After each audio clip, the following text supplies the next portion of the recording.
And select the appropriate channel for interpretation, either floor, English, or French. For those in the room, you can use the earpiece and select the desired channel. For members participating in person or via Zoom, please raise your hand if you wish to speak. The committee clerks and I will do the best we can to maintain consolidated speaking order. A reminder that all comments should be addressed through the chair. Conformément la motion adoptée le 22 septembre. Pursuant to motion adopted at 22 September 2025, we are undertaking our study of the budgetary cycle 2024 to 2026, and also the motion that was adopted on September 22nd, 25. We are undertaking the consideration of Bill C4, an act respecting certain affordability measures for Canadians and other measures. I would like to welcome the Minister of Finance, the Honourable François Philippe Champagne, and Chris Forbes, ADM.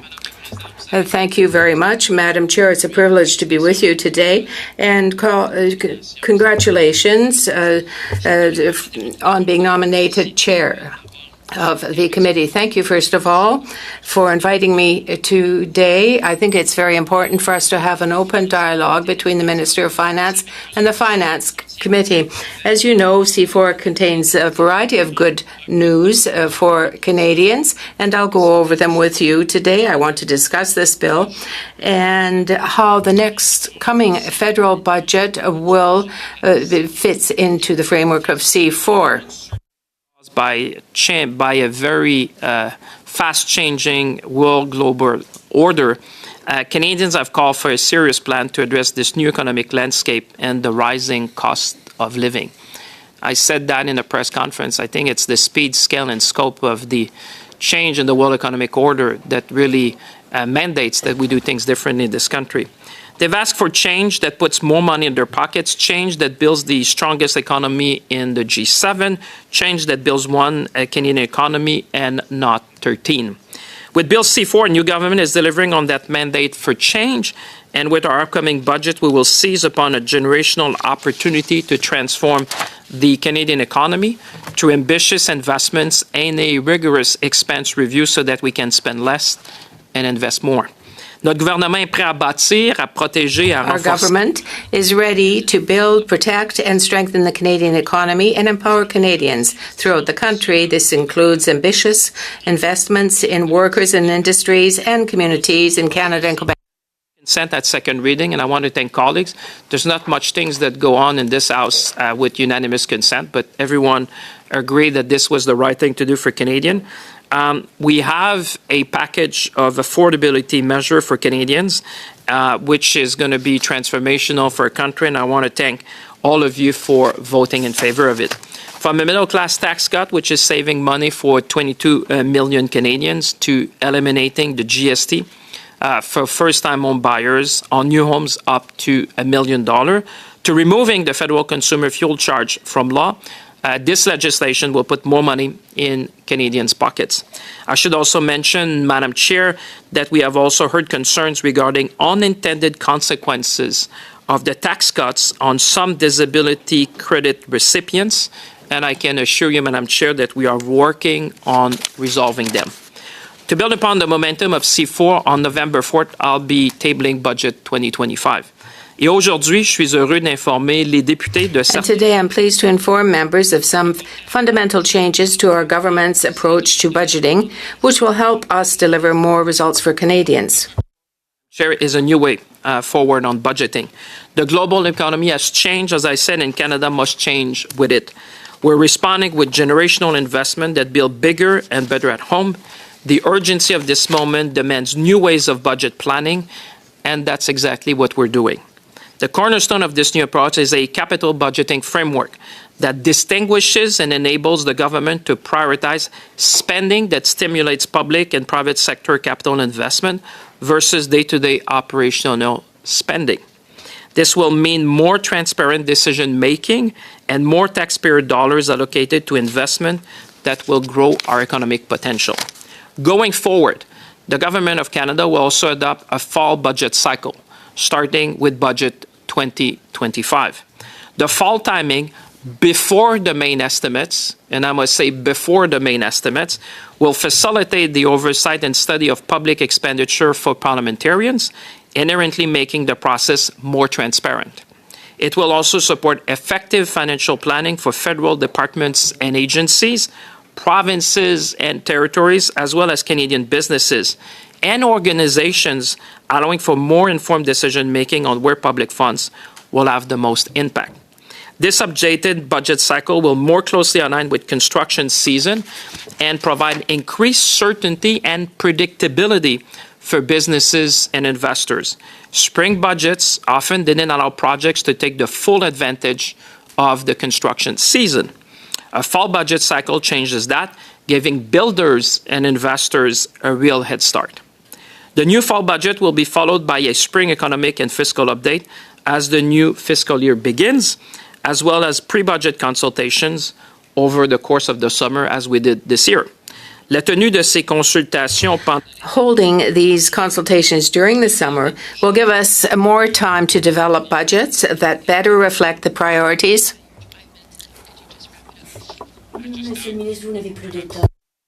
and I'm happy to extend by 1 minute, or Okay. otherwise Yeah. stand there if you want.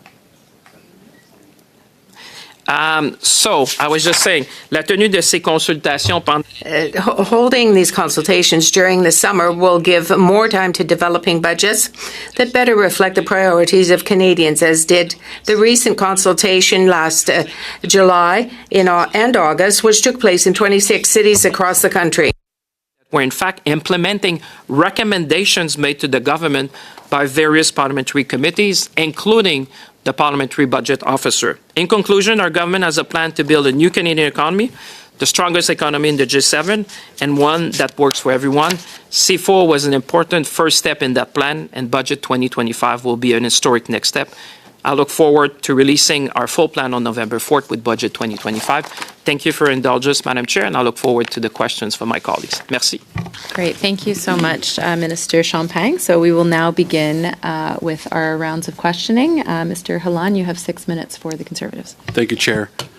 Minister, what are your fiscal anchors? Madam Chair, and I'd like to say thank you to the member of the committee. It's a real pleasure to see you. We have been very clear during the campaign that we will be balancing the operating budget in the next 3 years. That's your fiscal anchor? That is a fiscal anchor that we have been talking about and Are that there we more? put in the platform. Are there more? We said that there will be a declining deficit to GDP over the same period. Okay, so the deficit to GDP ratio that you're claiming is supposed to decline, the PBO says that he doesn't think so. And he doesn't even think that you have fiscal anchors right now. Is he right? I would say different parliamentary budget officers have had a different view, I would say, than the one you're referring to now. I would say, Madam Chair, Canadians should rejoice because Canada has a very strong fiscal position. We have the lowest debt to GDP ratio in the G7. Minister, we have the lowest sticking on the deficit to fiscal- GDP ratio in the G7. Sticking on the and we are deficit to only GDP one of ratio, few countries in the G7 your which has fiscal to a GDP triple A credit ratio rating. was supposed to be 1%. It's doubled right now. And you're saying that it's supposed to decline. It doesn't look like it's going to decline. You literally, according to the PBO, are going to have 80% higher deficits and the economy is shrinking. So how do you square that? How do you square having higher deficits, a shrinking economy, your deficit to GDP ratio is already double what you claimed it was supposed to be? How is it supposed to decline? Madam Chair, I have more confidence in Canadians and the Canadian economy perhaps than my colleague. Canada has a very enviable fiscal position. When you look at the G7, Madam Chair, and I attend these meetings, I chair them, you would say that our colleagues would say that Canada has a very stable fiscal position. We have the means of our ambition, and we're going to seize that generational opportunity. Having the lowest debt to GDP ratio and the lowest deficit to GDP ratio in the G7, plus a AAA credit rating, I would argue, and I know you're the official critics for finance, so you would know that, that is a pretty enviable position. Only Germany has a AAA credit rating in the G7, and Canada is one of them. You know, we have a Canada very strong has fiscal the position. fastest shrinking economy in the G7, and saying that we would have the AAA credit rating is almost like a participation ribbon right now for Canadians waiting in food bank lines. because they're the ones who are suffering with your government spending. And again, you didn't answer the question specifically. You're claiming that the deficit to GDP ratio is going to be going down, but there's no specifics. Are you saying that in this fantasy budget that somehow the GDP is going to massively grow at the same time having deficits that are going to be 80% higher than what even Justin Trudeau had, which is surprising? I think it's pretty offensive for Canadians who are listening this morning to your comments, because Canadians will be reminded that your government, I'll correct you, Minister, that the PBO said that about your ratio. He said that your ratio is very alarming, stupefying, shocking, and unsustainable. That's what the PBO said. We agree. Canadians agree. Do you agree? I would say there is Kevin Page said, and I quote, Madam Chair, is the PBO lying? Madam Chair, do you want me to answer? Otherwise, I'm happy to listen to your question. It was all a day, yes or no answer, Minister. But if you want me to answer, if you just want to ask the question and no answer, Canadians will very form alarming, their judgment. Yes, Mr. Turnbull? Sure, I know that it's the informal practice at committee, because I've been on many committees, to give the minister at least as much time as it took the member to ask the question, at least. The minister wasn't even able to get the first word out. On the point of order. Mr. Kelly? The minister ran my colleague's clock earlier in the round. I think it works itself out. Okay, Mr. Hillan, I'll just ask everyone to maintain a respectful atmosphere. Thank you. Definitely. Okay, I don't see the minister will answer that, because we all believe the PBO in saying that the finances are unsustainable. Moving on, like you said in your statement, you want to make operational spending, whatever that is, and balance it in 3 years. The Mark Carney, the Prime Minister, tried this failed experiment in the UK last year. It failed horribly, and now you guys are trying to try the same accounting trick here in Canada. When at the end of the day, the bottom line is still the bottom line. I'll quote the PBO and what he's saying for your claims about splitting it between operating and capital costs. The PBO said, "We haven't seen a clear definition of what would fall into capital and would fall into operating." He further said about your operating budget that we currently don't have a definition of operating budget. He went on to say something very alarming. The bottom line of the government will not change, which means debt is still debt at the end of the day. It doesn't matter how many columns you try to present in front of Canadians and try to trick them. He went on to say the international public sector standards that everyone uses to measure the deficit and levels of debt will not change.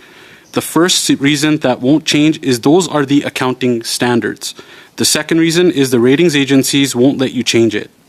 That's the first thing they're going to go to. And if they have a sniff that somehow there's a change in presentation, you bet your boots that we're going to be paying more for debt pretty quickly. So you guys are going to try the same failed experiment that Mark Carney advised the UK government on just last year. So are you guys going to be cooking the books, trying to trick Canadians with these tricky accounting practices, or both? I think, Madam Chair, it's irresponsible for a member of Parliament to use language like that. I will say that. It's irresponsible. Because the member knows full well that we're not replacing anything, we're adding. This is a new lens for people at home to understand. Would the minister agree debt is debt? Madam Chair, I'm happy to listen to his question, but if I'm not allowed to respond to the same time, I've been a minister for quite some time in this House. Normally, I have the same time than the colleague. That's why it's not a new government. Canadians deserve to correct the record, because that was an irresponsible statement. Thank you, Minister, and thank you, Mr. Hillan. That's time for that round. We're going to move on to Monsieur Letao, please.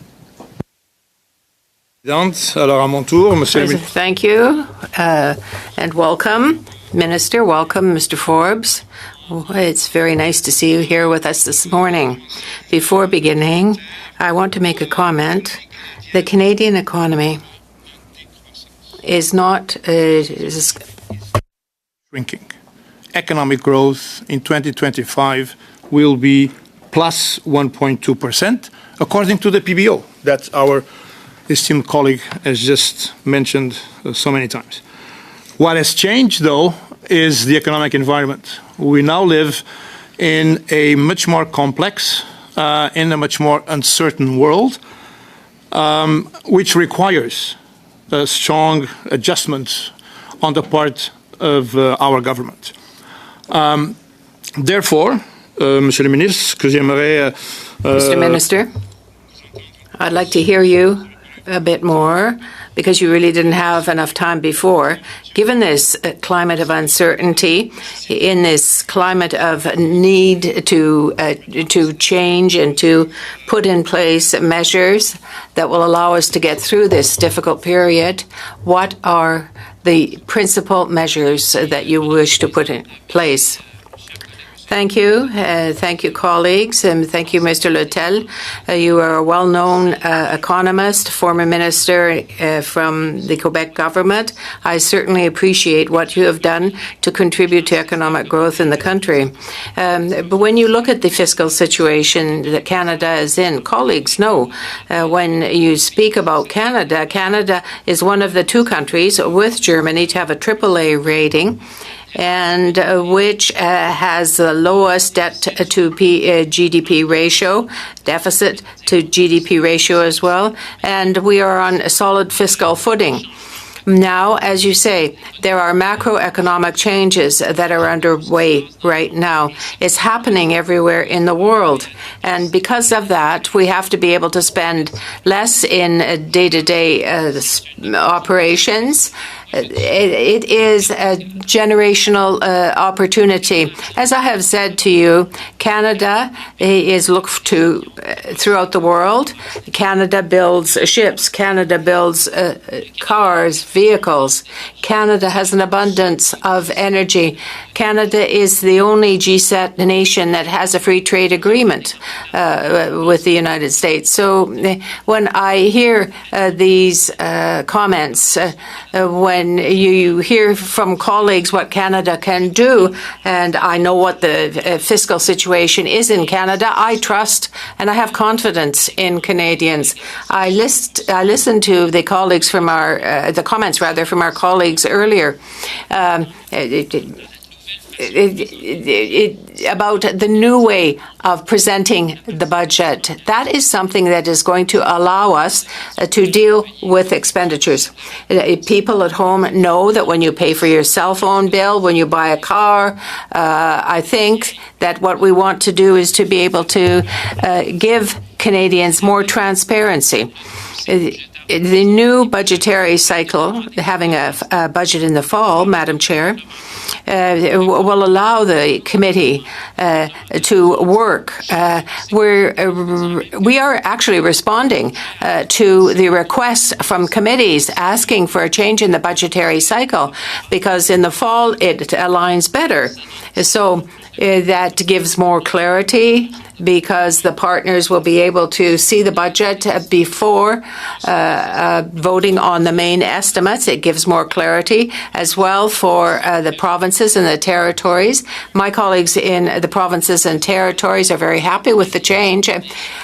You have a federal budget presented that was brought down before the provincial governments. You were a former minister of finance, and you know that it's not an ideal situation when it's like that. People want the ability to predict, to see what is coming. And that allows also allows for more time for the construction season, like in the Saguenay area and elsewhere in Canada. We know that entrepreneurs who build in Canada will also be winning. It's all of this is a new way of presenting the budget, but it in no way changes the calculation of the deficit. It'll be done the same way that it was done in the past, but what we are adding is an additional way of presenting the figures. And the public accounts will still be operating on the basis of the accounting system that works in Canada. So we're just adding more clarity. And I would say, Madam Chair, that as a chairperson of a committee, it allows your committee, any committee, to play its role better, to supervise public expenditure.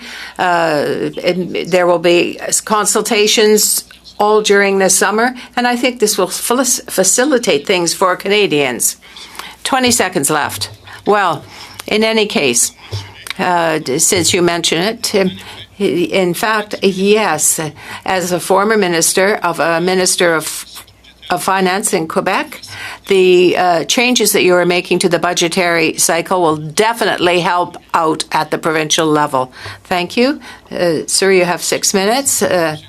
Mr. Garon. Hello, Minister. You were named Minister at the beginning of 2025. You didn't bring down a budget, and the Prime Minister dropped a writ, held elections, and all of this in the context of the tariffs that have been imposed. And you come back in May, and you said no budget this fall. And you were contradicted by the Prime Minister in public to that effect. You said no to that budget and that timing. So if you're not telling us whether or not there's going to be a budget next spring, but the committee was blocked in its work. There are more than 200 groups from Quebec during all this time that wanted to speak in public before the committee, not behind closed doors like you Liberals do. With you we're talking about pre-budget consultations. Well, is this the new approach of the government to say the Prime Minister consults behind closed doors, consults friends, groups come to see us in our ridings, and they say, we want consultation. Is this the new norm for Canadians? As Vice Chair of the committee, I see that you got a great deal of happiness in your voice today. There have been consultations a month ago. You all asked for a new way of operating, and we respect what Parliament has asked us to do. You asked us to consult the provinces. I've done all that. And not only do I issue press communiques, press releases, I met with the press just before coming here. So that should certainly help you to be able to say to Canadians what is being done. You asked me to do things, Mr. Garon, and I did them to the benefit of all parliamentarians. Imagine you'll have all next summer to consult. 1 year it took. Madam Chair, he took 5.5 minutes. The minister knows what he's doing with the clock. The minister is telling us that he's going to bring in a budget, but he's consulted no one publicly. And he tells us that the world has changed, that the situation has changed, and he has just told us, you be happy, because we haven't consulted anyone. But we're getting phone calls from groups who want public consultation. The new approach is that everything behind closed doors. Mr. Minister, are you in control of your department? And I'm going to tell you why I ask you this question. In the summer, there was a request made to cut across the board by 15%. In the spring budget, there was a supply bill that was increased by 26%, an increase of 300% in certain areas. So, Mr. Minister, there was an increase of 16% in other areas. So what happens when you change your ideas like that? Have you lost control of your department? I hear much happiness in your tone, Mr. Garon, this morning. I worked all summer, and Mr. Turnbull should be offended by what you are saying. 57 bilaterals, 26 cities, 13 provinces and territories, 8,700 questions, 8,700 rather, questionnaires that were filled out by Canadians. You know, if you don't call that work, Mr. Minister, I know that you do appreciate my questions. How can you say in the same speech that you consult the committee, that consultation with the opposition parties is important, and yet you come out with a budget, and the last 200 groups that were supposed to appear in committee have had to wait a year. How are you even capable of saying such things? Is that the Liberal thinking? You should be happy to see the extent that I respect Parliament. Mr. Garon, I know that you want to make clips for social media, but the reality is this. 3,000 and some... My questions are tough ones, I know, but I believe they are respectful. When I have groups, and it happened last week, groups come to see us and they say, not only have we heard nothing from the minister, he doesn't even acknowledge what we've sent him. The minister tells us we should be jovial. When 5 minutes before the committee comes on, he announces what he should have done earlier this year. And then he accuses me of wanting to just make TikTok clips. What is happening with this government? How disconnected can they be from the public, from the Canadians? We wait another year to have appearances before committee? It's awful. Well, Mr. Garon, if you want, we had 83,000 submissions and questionnaires filled out. The committee was not consulted. The committee was not consulted, Madam Chair. Your time is up, Mr. Garon. Conservatives, Mr. Halan, you are going to be taking this round. Thank you. Minister, since your government doubled the national debt, Canadians are stuck with a bill that sees more tax dollars going to bankers and bondholders in interest payments on the debt your government accumulated than what goes to healthcare transfers to the provinces. Can you confirm in Budget 2025, bankers and bondholders will get less than what goes to provinces for healthcare transfers? You know what? I won't stand here and to be lectured by a member of the Conservative, Madam Chair, who voted against every measure we presented to support Canadians. This member and his colleagues have voted against pharmacare. Minister, they voted it's a against simple dental question. care. Can you just confirm They're voted that for against Canadians helping children healthcare transfers with will the be children's food larger program across the nation, than what Madam goes Chair? to bankers and bondholders? It's a simple yes or no question, Minister. As usual, you're not answering. For Canadians who are watching you, I think they should go to look at your voting record and really answer the question, why did you vote against I will take families that and workers when we as provided bankers and support? I would When just you want to ask talk about members and the affordability. minister not to talk over each other for the interpreters, I'll take that please. as bankers and bondholders will once again get more money in interest payments on this government's debt on Canadian taxpayers than what goes to healthcare transfers. Minister, in September of 2023, you made a big spectacle.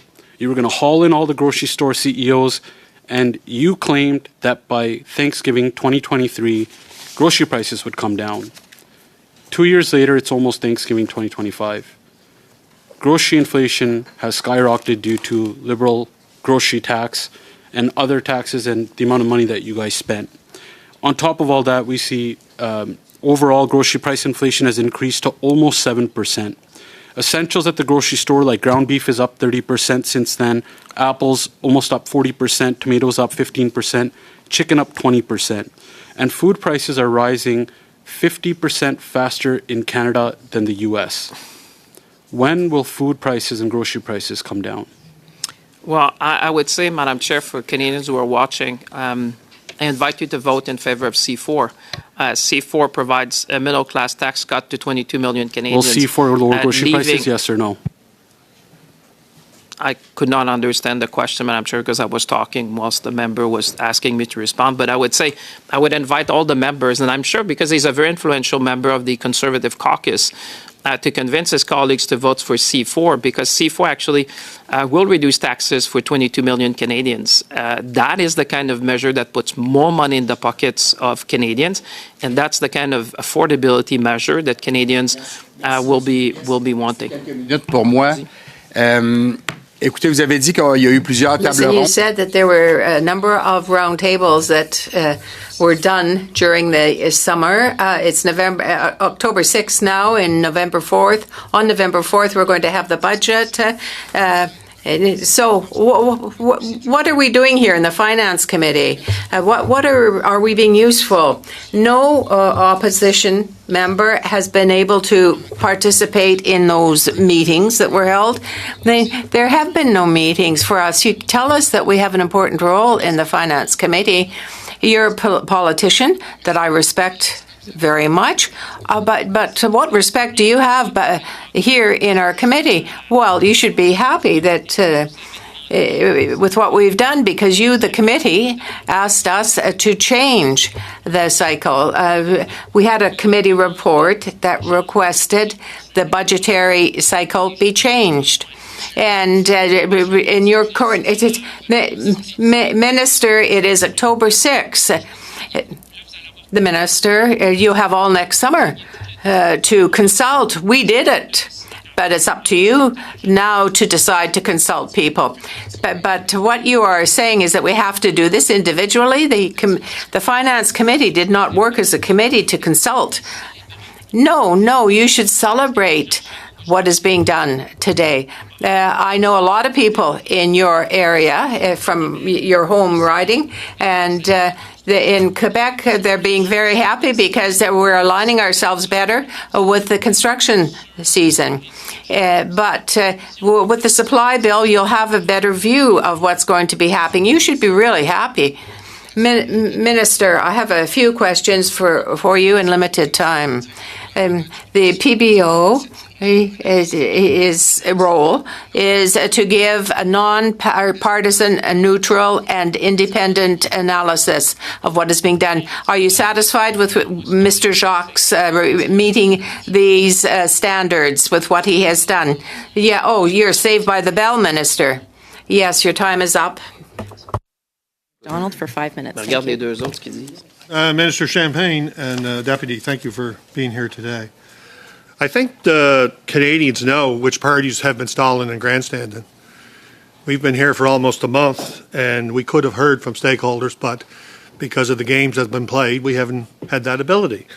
So I'll ask the Minister today, what are the cornerstones of this upcoming budget as your new way of framing expenses, the capital investments and versus the operating costs? How will this help both the government and private organizations, particularly those in the construction trade, invest in Canada and help build the strongest economy in the G7? I say thank you to Mr. McDonald and to Prince Edward Island. We're all happy that the chair of what we call the federal, provincial, and territorial group of finance ministers chaired by the Prince Edward Island, and I did inform the chair this morning of our new way of doing. I think it's very simple. The world is changing at a pace that we have rarely seen before. The speed, the scale, and the scope of the change require that we adapt.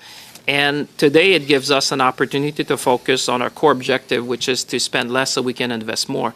And that's why we're presenting a new capital budgeting framework and a new budget cycle. The first one responds to clarity because members of Parliament have been asking us through committee, and I know the Vice Chair will go in the record, but we have been asked by this Parliament to change the budget cycle in order to leave more time for parliamentarians to see the budget when they vote for the main estimates, because the main estimates have to be presented by 31st of March. And therefore, you have had instances in the past where budget came after main estimates, which is not ideal. So we've been asked, and we're responding to that. The second thing is predictability.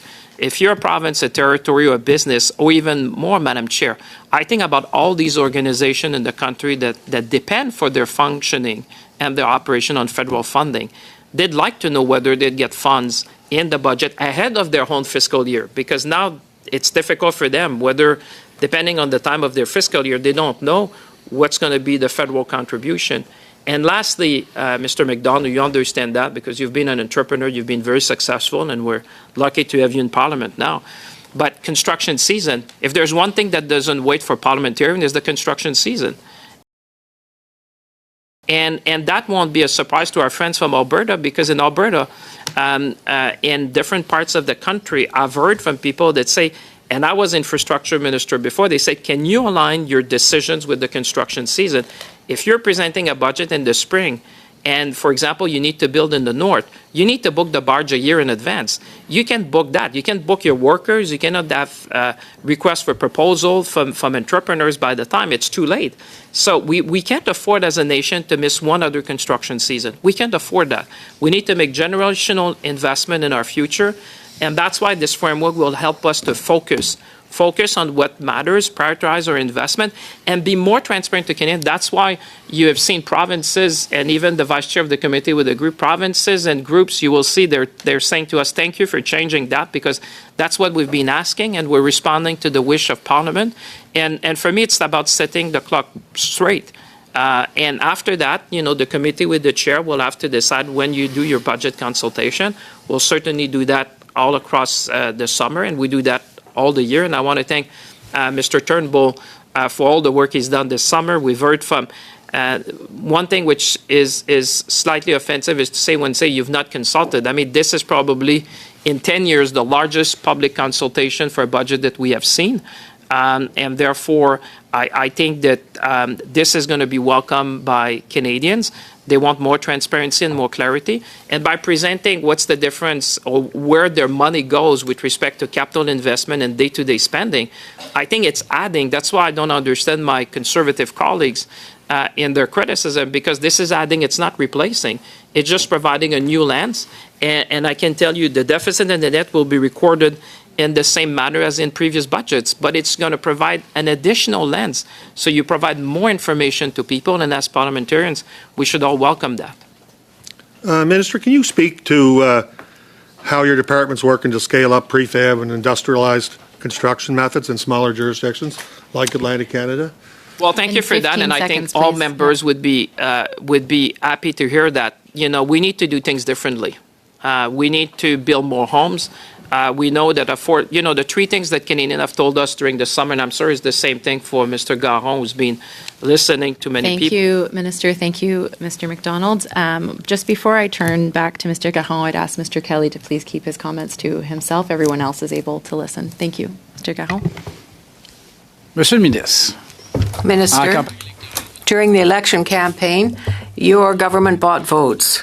A few days before the election by reimbursing the carbon tax that people hadn't paid in advance. I know it's not the case, but the PBO, Mr. Giroux, confirmed it. Your official, Mr. Coulombe, said it was being refunded before being paid. Are you going to continue to say that you did not pay out reimbursements for this carbon? No, I haven't misplaced my notes. I like the work you do, Mr. Garon. I like your questions. Is that your answer? You've heard the answer from the officials. It was a technical one. But I can tell you that Quebec has its a carbon tax system, which is different, and that comes from the Consolidated Revenue Fund. Yes, Minister, in those provinces, the federal government sent out checks before the tax was even paid. Some millions, some $814 million. We've been told by Quebec officials. So how are you going to repay the $814 million to Quebec? Well, yes, it comes out of the Consolidated Revenue Fund, but the repairs for the Champlain Bridge in Montreal also comes out of the Consolidated Revenue Fund. Minister, all of these costs come out of the Consolidated Revenue Fund. Really conscious of the Conservatives. I was in the Procedure and House Affairs Committee. I'm sorry, I meant to say interpreters. We heard about acoustic shock and the fact that our interpreters can't regulate the sound and they use their ears and voices, and I'm surprised that a Bloc member would talk over someone knowing how sensitive the interpreters' ears are, and we'd like to avoid injuries among that valuable resource. Thank you, Mr. Turnbull. So, point of order. I understand, Madam Chair. I understand what my colleague is saying. Yes, he's right. We have to be careful. But now we are in a committee to ask questions. The minister is almost presenting his budget beforehand. Please. Mr. Garon, Mr. Minister, all members of the committee, please bear the interpreters in mind when you speak. My question is a simple one. Simple, Minister. I know you appreciate that. The $814 million that are owed Quebec, is it in your budget? When you read your budget, will it be there? Madam Chair, apologies to the interpreters. We'll try to do better. They help us do our work here. Mr. Garon. Yes, that refund came from the Consolidated Revenue Fund. When are you going to repay Quebecers? That refund wasn't done for Quebec. Thank you, gentlemen. Thank you, Minister. Mr. Kelly from the Conservatives for 5 minutes. Thank you. Minister, on what year will budget be balanced? Our budget will be a generational investment in the future of this country, and you're going to be happy, Mr. Kelly, because there'll be a lot for you to talk about to your people in Alberta. But if you don't mind, Minister, would you answer my question? In what year will it be balanced? And like I said, I've already responded to this question, but what you're going to see is generational investments to put this country on a path for Minister, the you strongest may have, economy in the G7. Minister, you may have responded to the question, but you haven't answered it. So I'm asking you, since this is a parliamentary committee, if you would answer the question. In what year will the budget balance? I've already answered that question. You can ask me as many times as you want, sir, but the answer is going to be very similar to what I've told you before. I've already answered that question, and we've been very clear that we're going to be balancing the operating budget by 28-29. Okay. Minister, it's correct. You have been asked this question many times, including by me. You have responded many times. You have never answered it. You have just now said something about an operating budget.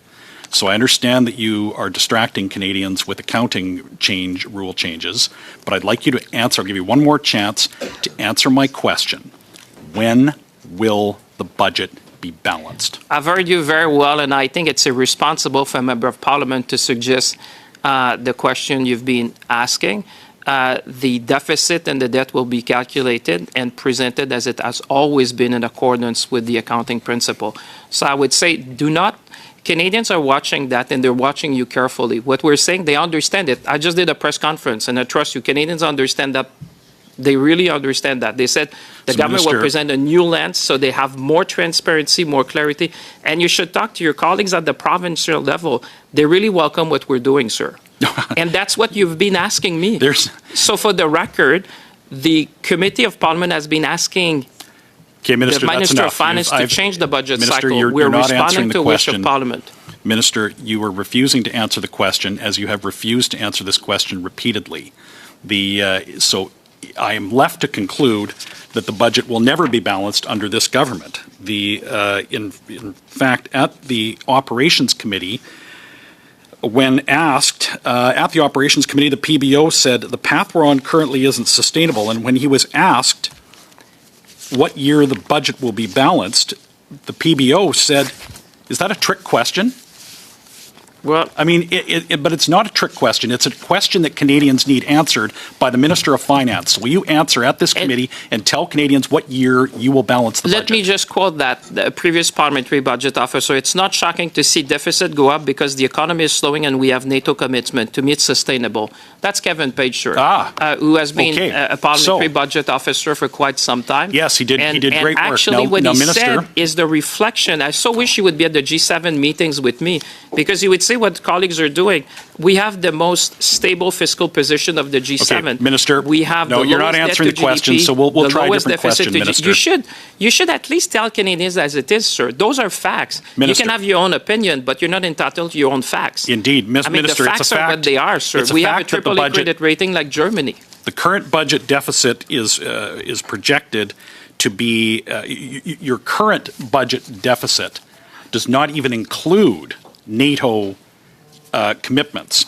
If we are to include, the C.D. Howe Institute, for example, stated that if we start to include your commitments that you've made publicly, that the deficit may be as high as $90 billion. Is that correct? Will it be over $90 billion if you keep some of your spending promises? Are you suggesting that we should not meet our NATO commitments to defend the sovereignty of Canada? No, I'm suggesting that you should answer a question. Well, the answer is very clear. We're going to meet our NATO commitments. We're going to invest in the sovereignty of Canada.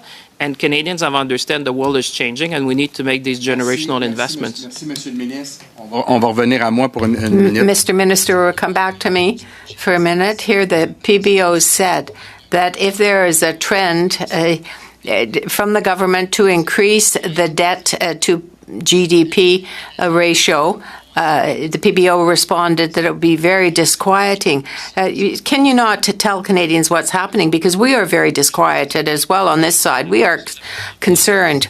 I can say that we have the most enviable position of the G7. But argued Canada is fiscally in a pretty good place relative to other G7 countries. I'm just reading from an article. So what you're saying is that, excusez-moi, je dirais pas parce que je citais. Excuse me, because I read it in English, so I apologize. No, I understood. Thank you, sir. We're now going to go to Mr. Turnbull for 5 minutes. Thank you. Thanks, Chair, and thanks, Minister, for being here, and to the Deputy Minister as well. Minister, I'm struggling here because opposition members are saying that somehow we haven't done comprehensive consultation. I can assure them, just ask my wife for a testimony about how little I was home for this summer as we traveled across the country and met with so many stakeholders. This was a highly comprehensive approach, in my view, to consultation. What I think the members are suggesting, though, is that they have not taken the opportunity to use this committee's time to do pre-budget consultations, which was their choice, not our choice, because we actually suggested that our committee could be undertaking that work currently. And as Mr. MacDonald had suggested, that we have spent the last month on other topics. C4 is certainly important, but before I get there, I want to ask you a little bit about the new capital budgeting framework and the new budget cycle. So, first of all, we consulted with the PBO. Is that correct? Yes, we consulted with the Auditor General. We have large, and if I may, Madam Chair, I just want to thank you and your family, Mr. Turnbull, because I know this summer has been very busy, and I know I understand your feeling, because for me as well, when 83,722 people took the time to submit an online survey, it's kind of surprising to hear some of the comments. What would you say to these 80,000 people who took the time to do that? Their voice mattered. Absolutely. And they voiced that, and they provided us with the information. And I know 50 round tables, 57 ballots, 20 cities, 13 provinces, 1 federal, provincial, territorial meeting. I mean, this has been the consultation like I've not seen in a long time, and I want to thank you because you've been instrumental. And to your point, I think the committee member would have the opportunity to do that next summer. It's going to be great. They'll be busy all summer if they so wish to go around the country and to listen to witnesses, so to inform the budget. But to suggest there's not been budget consultation, as you would know, you did it yourself, and your family paid quite a heavy price, you having to travel across the country to do that. I understand how you feel. Yeah, thanks, Minister, and I believe it was a very comprehensive process. We also have released detailed and clear definitions of capital investments, have we not, today? Yes, we did a press release today. We've been very clear what is going to be capital formation. And I would say, Mr. Turnbull, Canadians understand that. I mean, it's, when, like I said, when you pay your bills, you spend. When you invest in a house, when you buy a house, you invest. And I think, for me, that's why I don't understand some of the comments that were made earlier, because as Mr. Laitao said, the former finance minister of Quebec said, having more transparency, more clarity for parliamentarians, we're actually answering what the parliament asks us to do. They say change the budget cycle. Then what we heard from business, they said, provide us the predictability we need. We'd like to know in advance what you're going to put in the budget so we can plan accordingly. And then one thing that parliamentarians wish is, to match the construction season at the time we need to do that. So for me, to tell Canadians in a very clear way, this is where your money is going. Yeah. This is for capital formation. This is for operating expenses. I think my conservative colleagues in the bloc should be celebrating that we're providing that kind of transparency. And this is not, so we're clear with Canadian, it's not replacing, it is adding. So it is adding a lens that people can be able to see when they open the budget and say, okay, I understand where my money is going. And then everything else would be in accordance with all the accounting standards that we have always used for budgeting in Canada. Thank you, Minister. So when I knock doors in my riding and talk to my constituents, they all say the same thing. They want a growing, strong economy in Canada. They want jobs for their kids. They want affordable housing. So to me, what we're entering here is a budget cycle and a capital budgeting framework. We're making these changes to focus on something we call capital formation. How is that going to help our economy grow? Well, this is fundamental to the future of our nation. You know, the world is changing. We need to adapt. Like I said, the speed and scale and scope of the change is something once in a generation. And I think as parliamentarian, it's not just the government. I look at my colleagues on both sides of the aisle.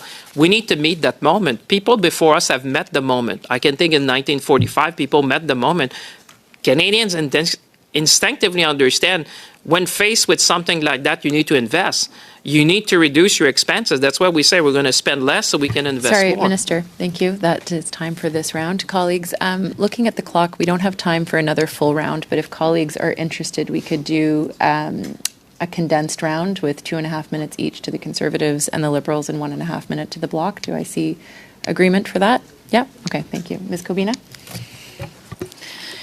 Minister, I'd like to have a frank discussion with you. Just simple questions, simple answers. You say you want to change how you budget. And I have to ask myself, why not change your reckless spending instead? Because if I can say to my husband, buying too many purses is an investment, but that doesn't change the fact that it is irresponsible. So my question to you is, why are you changing how you present the budget rather than changing your reckless spending so that on a net basis, you actually balance it? Well, you should ask yourself why you voted against measures that support Canadians. I think people watching at home would be surprised to see your voting records and say you voted against measures that would make their life more easy. Very simple answer. I really want you to answer my question. Why are you changing how you're presenting it rather than actually trying to balance the budget? I think Canadians are entitled to transparency. In a frank discussion between you and I think your husband and your family and everyone in your riding is entitled to have more transparency to see the budgeting, where their tax dollars going to be used. I think this is about clarity, transparency. I agree. Transparency is a good thing. But every single person in my riding does not get to rework their budget to see if it looks better at month end.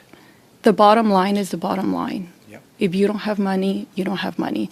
Why are you changing how you're presenting the budget instead of actually balancing it? So the bottom line is the bottom line, but I think you cannot be against giving more information to Canadians. People want to know where their money is going. Is it for expenses or investment? The result is the same. Is the deficit going to be higher than under your government and Mr. Carney's government compared to Trudeau's?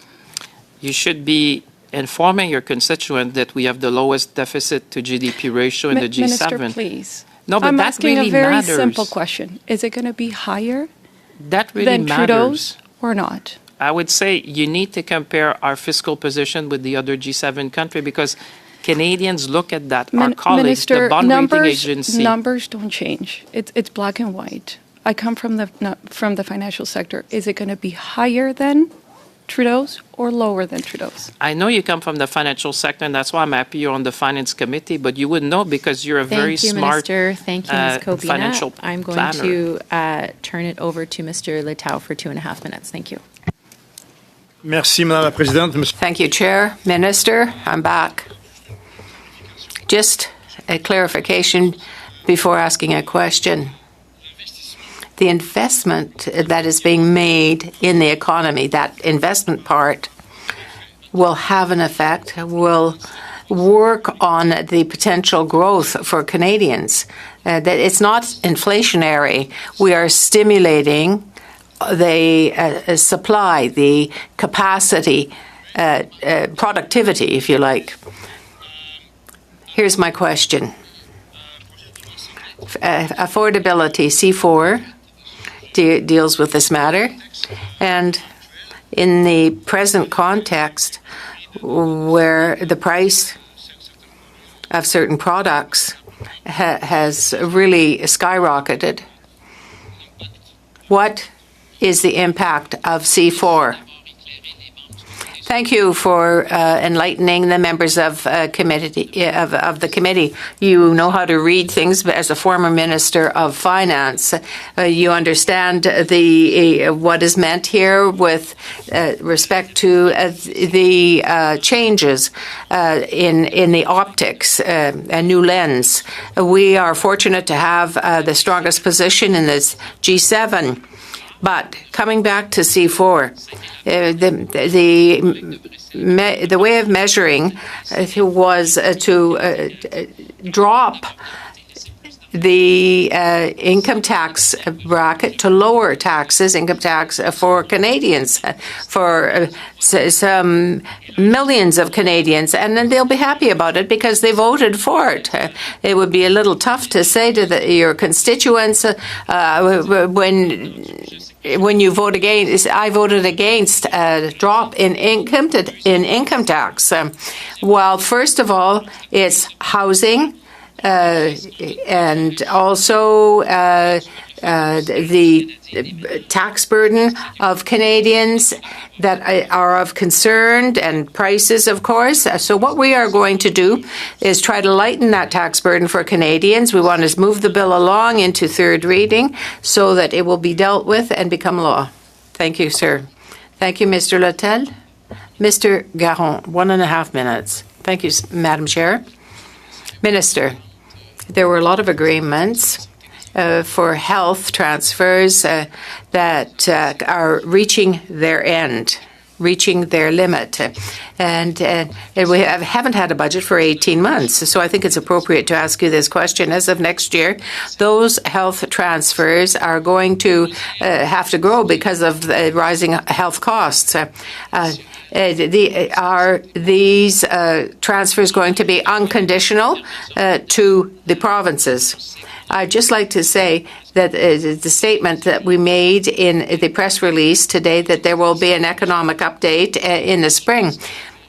I think, Mr. Garon, you're an economist who's very well known, a minister that's of finance who's 30 days away from bringing down his budget, can't really speak to what's in it.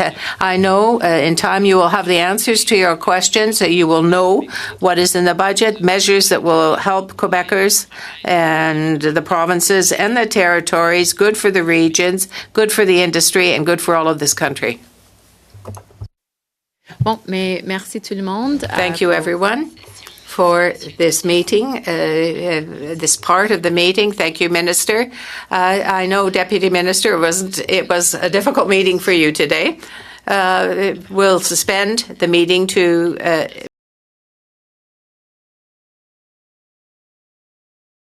resume consideration of Bill C4, an act respecting certain affordability measures for Canadians and another measure. I would like to welcome our witnesses, Jennifer Keesmaat, the President and CEO of Collective Marquis, Jeff Cape, who is the CEO of Assembly Corp, and Richard Lyle, the President of the Residential Construction Council of Ontario. All virtual witnesses have conducted a mandatory witness onboarding test, and I would like to make a few comments for the benefit of the new witnesses. Please wait until I recognize you by name before speaking. For those participating by video conference, click on the microphone icon to activate your mic, and please mute yourself when you are not speaking. For those on Zoom, at the bottom of your screen, you can select the appropriate channel for interpretation, either Floor, English, or French. And for those in the room, you can use the earpiece and select the desired channel. A reminder that all comments should be addressed through the chair. You will have 5 minutes for your opening remarks, after which we will open the floor to questions. So we will begin with Ms. Keesmaat. Hello, Your Honorable Committee members. It's a thrill to be here with you today and to speak to you regarding housing and in particular delivering affordable housing. My name is Jennifer Keesmaat. I am the CEO of Collective Marquee, a Canadian development company focused on delivering purpose-built rental and affordable housing across Toronto with a project in Hamilton as well. I'm also the former chief planner of the City of Toronto, and I'm also the founder of the Canada Build Modular Summit, an inaugural event that will take place on October 23rd. And we look forward to welcoming Minister Robinson for a fireside chat, where we will be looking at creating a deeper and broader ecosystem to modernize construction in Canada. At Collective Marquee, we are home builders. And let me tell you, it is tough out there. Our company is currently leading the development and construction of projects that directly advance federal and municipal housing priorities, including Tyndale Green, a 1,400-home, mixed-income, mass timber modular community with a daycare and community facilities, and 275 Merton Street, 447 purpose-built rental homes in the City of Toronto with 30% affordable units that will be affordable for 99 years. Both of those projects began construction this month. On Bloor Street in downtown Toronto, we are rebuilding the Bloor Street United Church in the podium of a building that has about 300 residential homes above. It's a project that straddles the subway, incredibly complex. And this week, we will be pouring the 14th floor concrete slab, and window installation begins in the next few weeks. Residents are expected to move into their new homes in 2027. We've also spent this year closing units and moving residents into 450 new transit-oriented homes in a new mid-rise building in the north of the city, and that includes affordable home ownership in partnership with Habitat for Humanity. As you can see, we have housing at every stage of development, and these are exactly the kinds of projects this committee and our government says it wants to see more of. Projects that integrate affordability, sustainability, modularity, and community amenities. Today, though, these projects are the exception. They're not the norm. Many others, including viable sites in our pipeline and across the sector, are being deferred and canceled as we speak outright as a result of high government fees combined with uncertain market conditions and stubbornly high costs to build. I support the first-time home buyer GST rebate in Bill C-4 as a step forward, but I see it only as that. I also believe it should be available to all buyers of primary residences, not just first-time home buyers. In some ways, it's the beginning of what we should be doing. We know that in CMHC's last forecast, they show that housing starts will decline by approximately 30,000 homes between 2024 and 2027. If that projection holds, the impact will be severe on both affordability and jobs. We know based on StatsCan data that we are seeing tens of thousands of jobs being lost in construction across the country for framers, plumbers, electricians who build our homes. But this doesn't even consider the broader supply chain that produces windows, concrete, drywalls, all of the other businesses that feed into the development process. The $1 million contracts and $10 million contracts that our company tenders every single day as part of our projects. These are important companies building an important product that are right now on the cusp of significant decline in our country. For this reason, I urge you to take an ecosystem approach to understanding housing delivery in Canada. We have locked in too many in their existing homes, and they are being penalized by the GST, the land transfer tax, the high cost of DCs on new builds when people consider downsizing. This means that we lock up the system, and it prevents families being able to access the homes they need. And it prevents young people from thinking about a future and the dream of raising their family in this country. We have an industry that is robust and capable. And strangely, government fees such as taxes and DCs are the very last thing that should be hindering housing development. So we find ourselves in a rather bizarre situation. The government has signaled that it will act on development charges, but in the absence of doing so immediately, the industry will continue to slow. If you sat and listened to the king during the speech from the throne, you heard him talk about DCs and DCs being cut in half across the country. Ms. But that Keysmat, could I hasn't ask yet you been just to implemented. wrap up, please? Thank you. Yes, absolutely. I will say this. The risk to us right now is inaction. We need to move quickly. We needed to move quickly 6 months ago. We needed to move quickly 2 years ago. The sooner we take to get the longer we wait to get these policies in place, the more we will have to make up in the long run as our industry continues to slow at a time when we need it to scale. Thank you. Thank you so much, Ms. Keysmat. Mr. Cape, 5 minutes, please. Sorry, Ms. Keysmat, if you could just put yourself on mute in the interim. Thank you.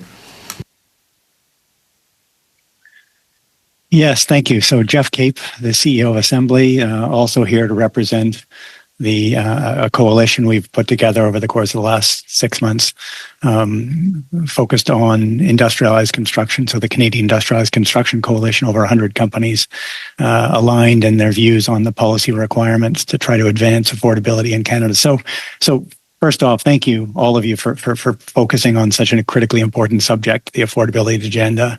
I understand C4 has a particular focus on the GST relief and how that has an opportunity to affect both purchasers, but also accelerate the construction of new builds. And certainly, I believe it's the right idea. At the broadest level, it has opportunity to help accelerate purchasing and to create the necessary momentum in the industry. And the motion adopted on September 22nd, 2025, the committee shall resume consideration of Bill C4, an act respecting certain affordability measures for Canadians and another measure. I would like to welcome our witnesses, Jennifer Keysmat, the President and CEO of Collective Marquee, Jeff Cape, who is the CEO of Assembly Corp, and Richard Lyle, the President of the Residential Construction Council of Ontario. All virtual witnesses have conducted a mandatory witness onboarding test, and I would like to make a few comments for the benefit of the new witnesses. Please wait until I recognize you by name before speaking. For those participating by video conference, click on the microphone icon to activate your mic, and please mute yourself when you are not speaking. For those on Zoom, at the bottom of your screen, you can select the appropriate channel for interpretation, either floor, English, or French. And for those in the room, you can use the earpiece and select the desired channel. A reminder that all comments should be addressed through the chair. You will have 5 minutes for your opening remarks, after which we will open the floor to questions. So we will begin with Ms. Keysmat. Hello, your honorable committee members. It's a thrill to be here with you today and to speak to you regarding housing, and in particular, delivering affordable housing.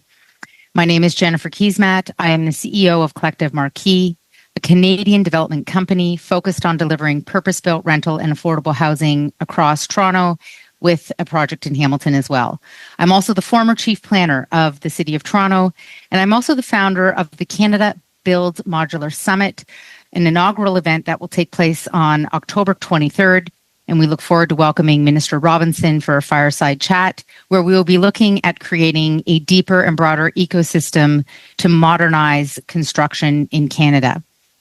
At Collective Marquee, we are home builders. And let me tell you, it is tough out there.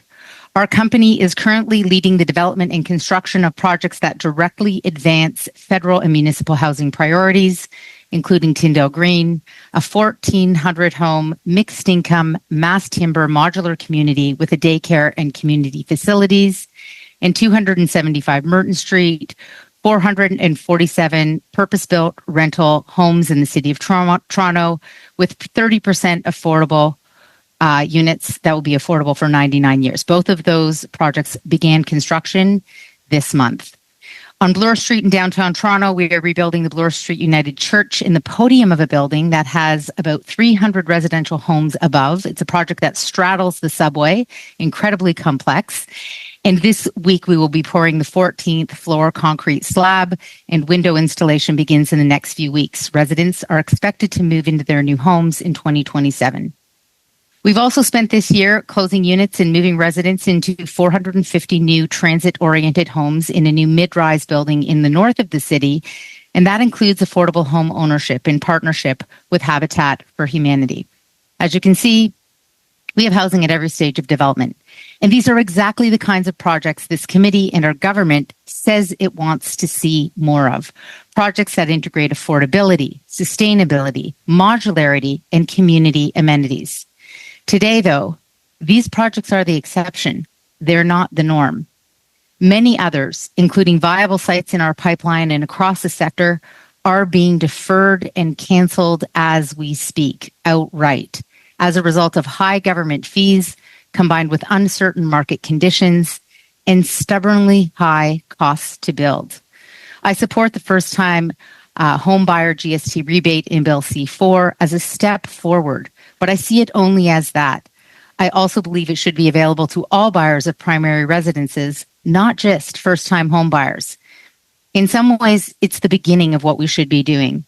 We know that in CMHC's last forecast, they show that housing starts will decline by approximately 30,000 homes between 2024 and 2027. If that projection holds, the impact will be severe on both affordability and jobs.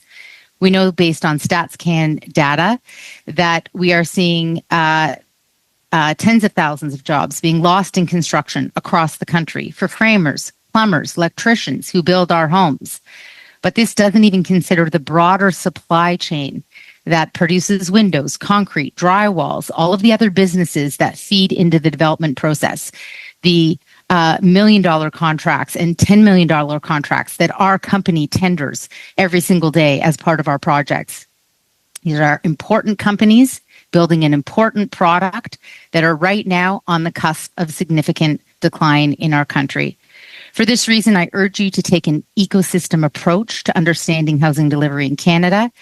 We have locked in too many in their existing homes, and they are being penalized by the GST, the land transfer tax, the high cost of DCs on new builds when people consider downsizing.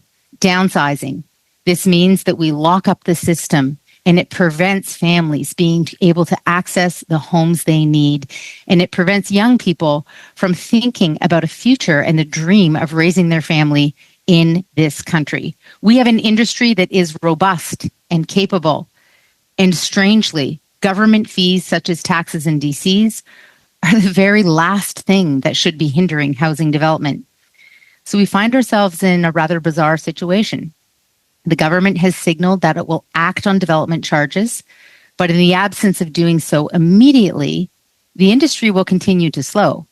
If you sat and listened to the King during the speech from the throne, you heard him talk about DCs and DCs being cut in half across the country. Ms. Keys-Matt, could I ask you just to wrap up, please? Thank you. Yes, absolutely. I will say this. The risk to us right now is inaction. We need to move quickly. We needed to move quickly 6 months ago. We needed to move quickly 2 years ago. The sooner we take to get the longer we wait to get these policies in place, the more we will have to make up in the long run as our industry continues to slow at a time when we need it to scale. Thank you. Thank you so much, Ms. Keys-Matt. Mr. Cape, 5 minutes, please. Sorry, Ms. Keys-Matt, if you could just put yourself on mute in the interim. Thank you.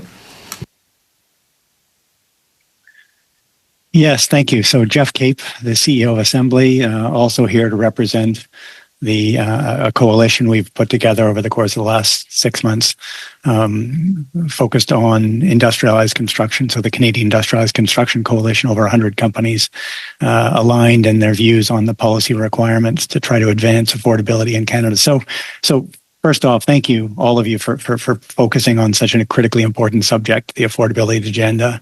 I understand C4 has a particular focus on the GST relief and how that has an opportunity to affect both purchasers, but also accelerate the construction of new builds. and certainly I believe it's the right idea. At the broadest level, it has opportunity to help accelerate purchasing and to create the necessary momentum in the industry. So it's warmly welcomed. I suppose there's always a debate about whether or not it's enough or not too much or not enough in regards to the scope of that particular policy recommendation. And that's not for one for me to opine on. I know it's an initiative, it's a policy initiative that's required in relationship to a larger collection of policy agendas. And so with that in mind, the announcement made on September 14th, I think it was, Sunday the 14th, by the Prime Minister and the Minister of Housing and Infrastructure to invest $13 billion in the Build Canada Homes Initiative is the right companion to the GST relief strategy, the larger, more robust program that wraps around GST rebate that feeds and supports individual consumers of housing. But that larger strategy is what I believe is really the necessary focus for us as we drive towards affordability in Canada. There's a critical requirement for us to shift the way we build and the way we build our supply chain relationships in regards to construction of housing in Canada. With that in mind, though, the coalition we put together developed 19 primary recommendations and 17 secondary recommendations, all of them policies oriented towards financing, towards supply chain integration development, and towards the critical requirement for streamlining approvals and approval processes across the country.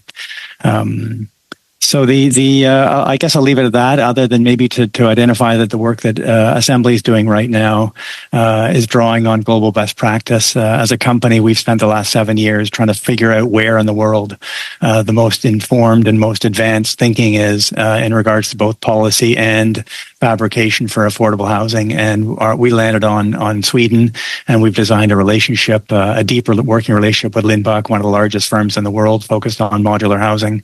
And the learning curve for us, I think, is something we can share across the country. It's certainly an idea that should be shared through policy networks, provincially, municipally, and federally, of course. But the opportunity to leapfrog in Canada is available to us, and that's my hope.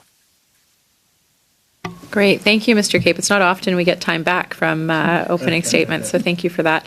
Mr. Lyle, over to you. Thank you for the opportunity to appear today. Following Finance Minister Champagne is, I hope, a recognition of just how important addressing the housing crisis is for our country's future prosperity. As Prime Minister Carney has noted, we are dealing with a fracture on many levels. Housing is one of them. We know the top two issues for Canadians are affordability and housing. How did we get where we are now? The answer is essentially that we systemically dropped the ball. We took housing for granted, and no one was really paying collective attention or even aligning policies. The ratio of housing cost to incomes became grossly imbalanced, and we have ended up with a national crisis with the epicenter in Ontario and Vancouver. It should be kept in mind the crisis varies in different regions of the country, and that makes one-size-fits-all federal solutions difficult. Alberta will build nearly 60,000 homes this year, roughly the same as Ontario, which has 3 times the population. Indeed, the Ontario situation is by far the worst in North America. Given that it's Canada's engine of growth and we are facing unprecedented challenges from south of the border, this is bad news for the country as a whole. Governments have taken some useful measures, yet the various targets set by them have not been met. In fact, we are going in the opposite direction. The solutions are complex to the uninitiated. The challenges are technocratic. Shelter, food, and safety are unique economic, fundamental, basic needs for any society.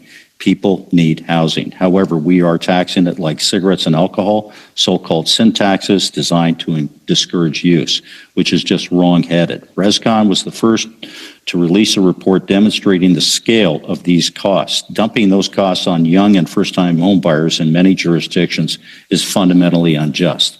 The affordability of housing is central to the well-being and prosperity. You can't grow a modern economy without housing. You can't attract investment without it. We will only drive away our best and brightest without it. Builders have cut prices in a desperate attempt to make new projects work. Sales of new condos in our region of the country are down 90%, and low-rise housing has fallen 70%. And there is no end in sight. The coming loss of employment will devastate the broader economy. We have long advocated for consumer relief in the form of cutting sales taxes, development charges, which are a brutally regressive consumer tax, land transfer taxes, and other charges. We also need approvals process to be streamlined and modernized, like almost everywhere else. The private sector accounts for 90% of housing produced, and the market is currently dysfunctional. There is a need for social housing as well, which we build, but the government must drive those solutions. Bill C-4 addresses some issues which is important, of greater importance, so the federal government is doing what it said it would do. Do we think more is needed? Yes, but this is a critical, important first step in our view. Two issues of critical importance. The first is the first-time homebuyer sales tax for consumers. We commend the government for taking this step, and while we thought it should have gone further, we welcomed it insofar as providing some relief for first-time buyers. It is unfortunate that this has not been picked up by the province of Ontario. Tarion, Ontario's new home warranty program, noted that in 2024, 39% of new housing purchasers, and this is for new housing, were first-time buyers. This and other mixed messages about just how many first-time buyers have had a chilling effect on the market, manifested by those waiting for sales tax relief to be extended by Ontario. Sales of new housing in the GTA have reached a historic low where there will be fewer than 5,000 units sold this year. The first-time buyer break will help one segment of the market. I have no doubt further measures will be needed to assist others. Home building projects cannot pencil on the scale required without consumer tax relief. Another challenge lies with development charges, which have become a runaway tax grab camouflaged as a charge to developers. This is where the federal government's announcement with respect to addressing them in Ontario is critically important. The Housing Accelerator Fund must be more disciplined in rewarding municipalities that meet targets. We released a report last week with Mike Moffat of the Missing Middle Initiative, scoring 22 of 34 Ontario municipalities with an F. Also, it is worth noting that ultimately municipalities are creatures of the province, so if they are continuing with not-in-my-backyard policies, the province can and must step in, as has been done in Alberta. With respect to Canada Build Homes, we appreciate the government's intention of aligning all things housing under one roof. The trick here, of course, will be how it will work and whether or not the government can be nimble and effective. Choosing Annabelle Lau to lead BCH is an inspired choice. New housing supply must be a priority. Bill C-4, inclusion of housing affordability measures, is a serious step in the right direction and must be supported. Measures must be expanded and policies and programs must be adjusted as required. Housing supply should not be a partisan issue. The various levels of government need to be aligned on this as it affects other policy-related matters. We need to get the dream of a better life back on track and help our young who have frankly been let down in the extreme. Thank you for that. Thank you, Mr. Lyle, and thank you to all of our witnesses for your opening remarks. I just want to let witnesses know that Mr. Cape is temporarily offline and we are working to get him back. But in the meantime, the first round of questioning goes to Ms. Kobina. You have 6 minutes. Thank you, Madam Chair. My question is for Mr. Lyle. Would a Canadian who lost their home as a result of the affordability crisis and is now trying to re-enter the market benefit from the GST rebate? Yes. If it's not a first-time home buyer, though? Oh, no. No, they wouldn't. Sorry. First-time homebuyer, yeah, I'm focused on the first. Sorry about that. So the answer is no.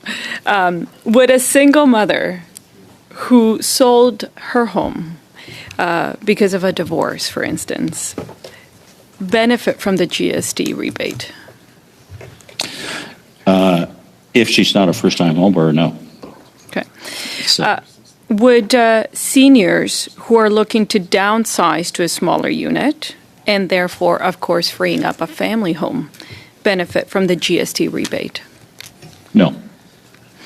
Would a young couple who is looking to sell their condo and move to a townhouse to start a family benefit from the GST rebate? No. So this GST rebate policy discriminates against people solely based on the fact that they have had a home, but does not take into consideration their life circumstances. Would you agree with that? Yes.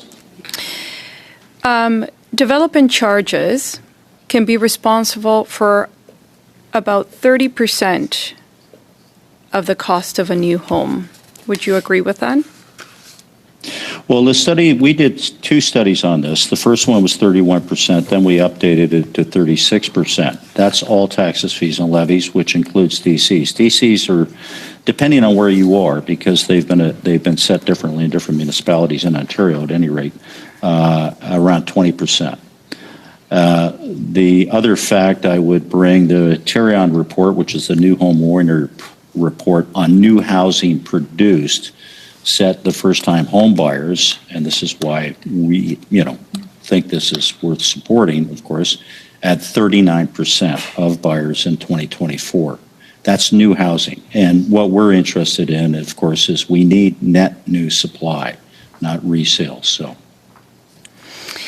And on the topic of development charges, do you agree that development charges have increased up to 600% roughly in the last decade? Yeah, we've done work on that, and we've worked with Mike Moffat on that. Depending on which scale you pick, it can be up to 2,000%. But they've certainly outstripped incomes. I mean, there has been virtually no real income growth. Meanwhile, these costs have just gone right through the roof. So effectively, a down payment today, especially for first-time home buyers, is basically an increase in two taxes in just over 10 years, development charges and sales taxes. Yeah, so it's no surprise that we have a housing crisis and Canadians cannot afford a home. Does this bill that we're looking at, C4, impact development charges? No. Does the act accelerate the timeline for municipalities to approve projects? No. Is it true that housing starts in Toronto fell to its lowest level since 1996? Yes. And in fact, where sales are going, we're really at the beginning of this crash. So this is why any and all steps need to be taken, but also why, we will welcome positive measures. And certainly where governments say they're going to do something and actually do it, we have to respond favorably to that. And how much have housing costs increased in the last 10 years, roughly, would you say, particularly in the GTA? They've gone through the roof, no pun intended. I mean, you've had a massive increase in costs. Like, in the city of Toronto, in 1 year, development charges were increased 43%, where in over a 10-year period, you had a DC that was $8,000 per unit, and it went up to $88,000 per unit. How can, consumers afford that increase? It's impossible. And further to that, RBC Housing Affordability actually mentions that home ownership costs have increased about 54% in the last 10 years. So it's a serious situation here. So another question, though, how much of an average person's income goes towards mortgage payments? Well, in Toronto, I think they've looked, the most recent numbers I saw were in the 60 percentile range, which is crazy. At one point in time, there were people that wanted to redefine affordability because it was so bad.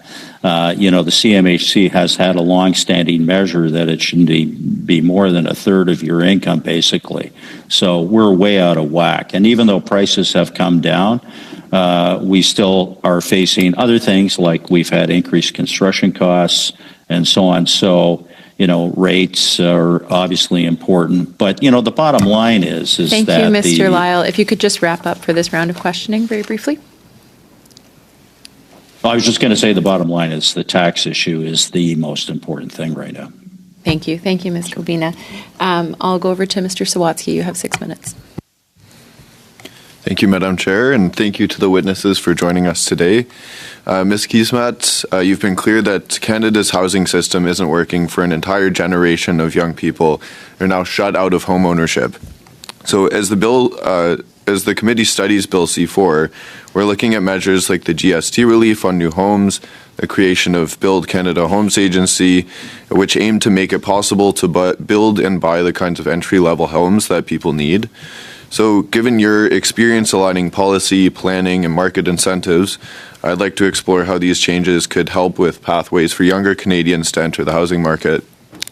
You've often said that our housing funding model has been broken for years.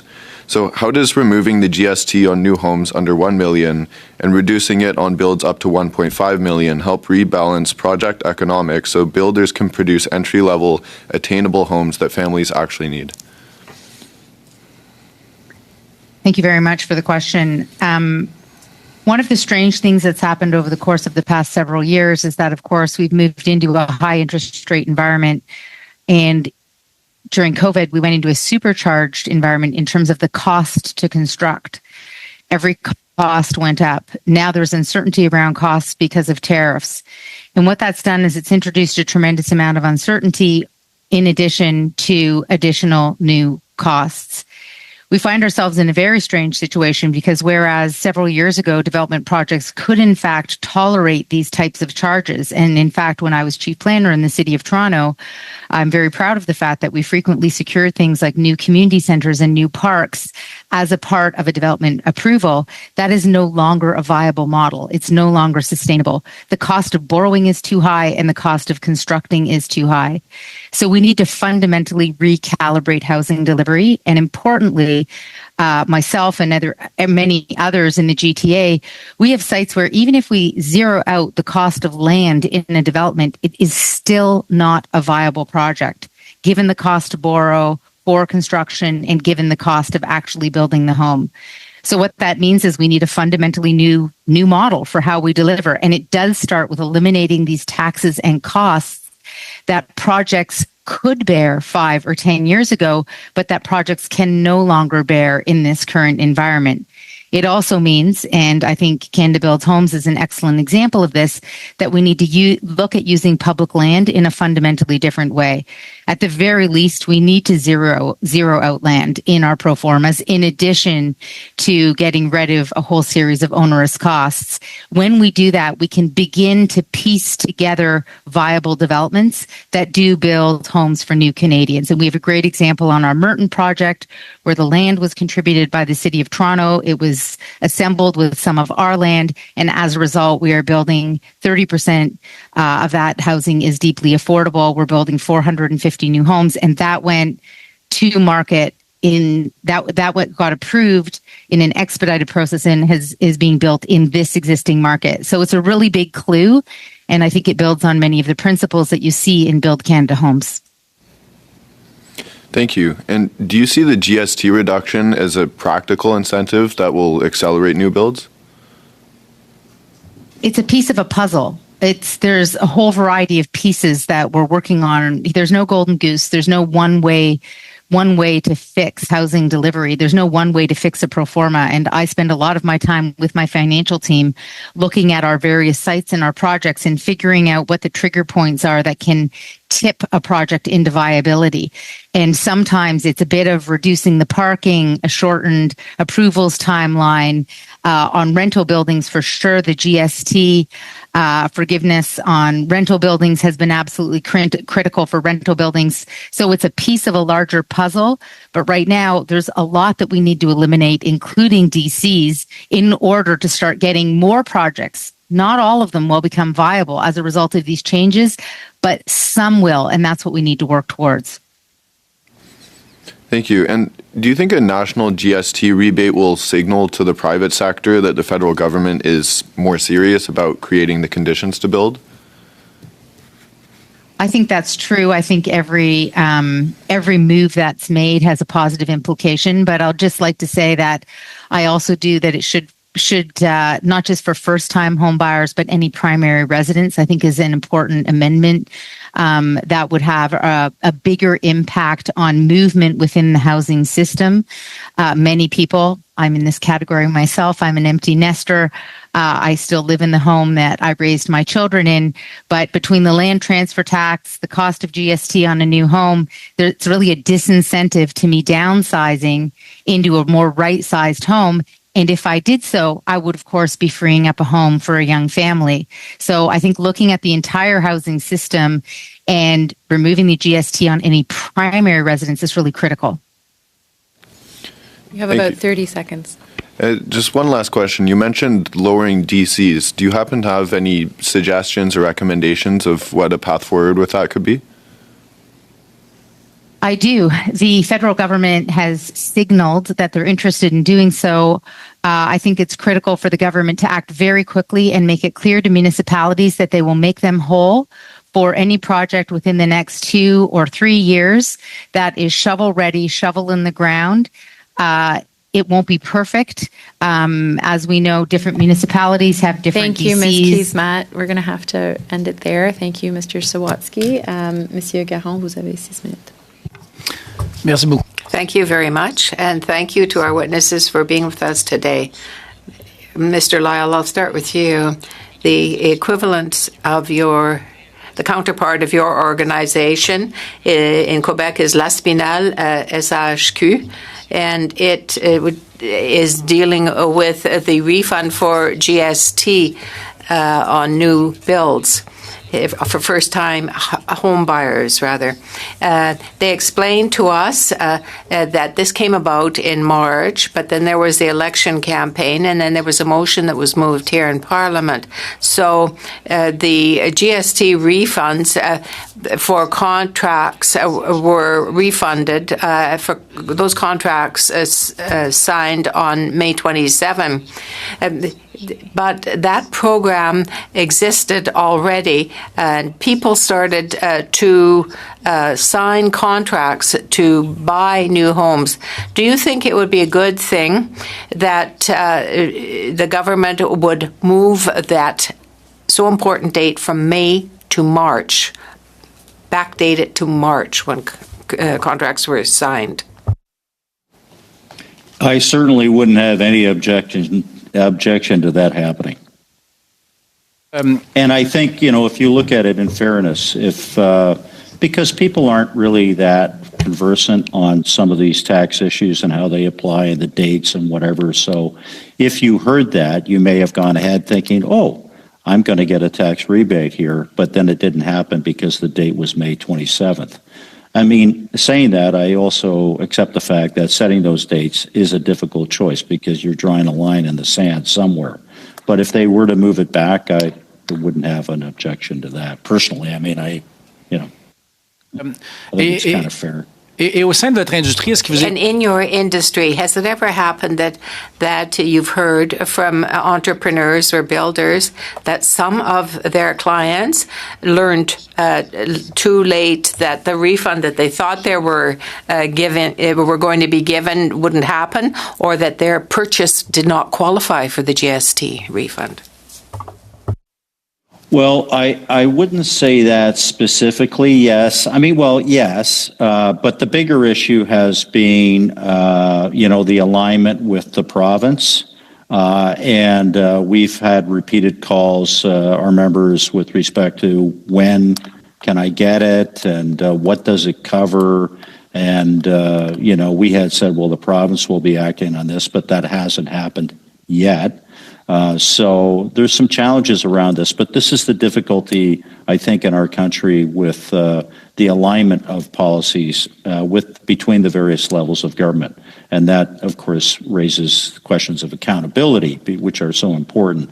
But on housing, I think your point is that we need clarity, and, there has to be some consideration given to some people, some buyers not really understanding the system. Vous parlez à un indépendantiste québécois, je suis tout à fait... I'm a Quebec independent, and I quite agree that we're 100% in agreement with what you have just said. But what was done in Quebec that is of note? Do you have an assessment of the supplementary costs that would be incurred if it had been made earlier? Would it cost the federal government more to move it back? I think one estimate I saw was something in the range of $60 million. And then, of course, there's also been estimates of extending the GST break to move up buyers and, the downsizers and things like that. Those numbers have been calculated as well, both at the provincial and federal level. But I think specifically to your question, I think it was about 60 million. Merci. Madame la Présidente, je me suis perdu dans mes trucs. Combien de temps il me reste? How much time, Madam Chair, do I have left? I lost track. Almost 2 minutes.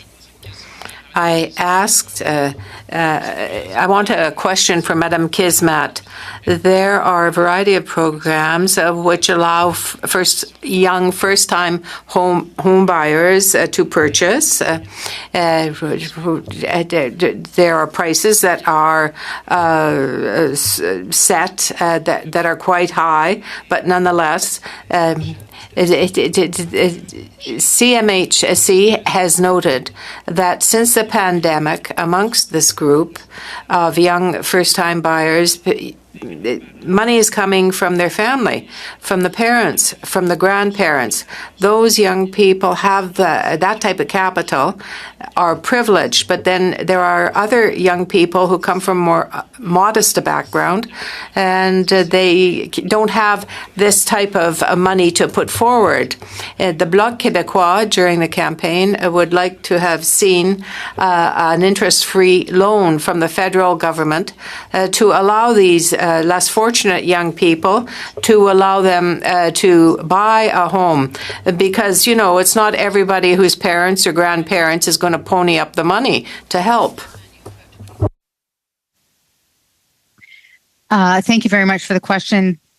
The challenge with any time where you're actually helping people on the demand side and putting money in their pocket is that the cost of housing is in fact increasing.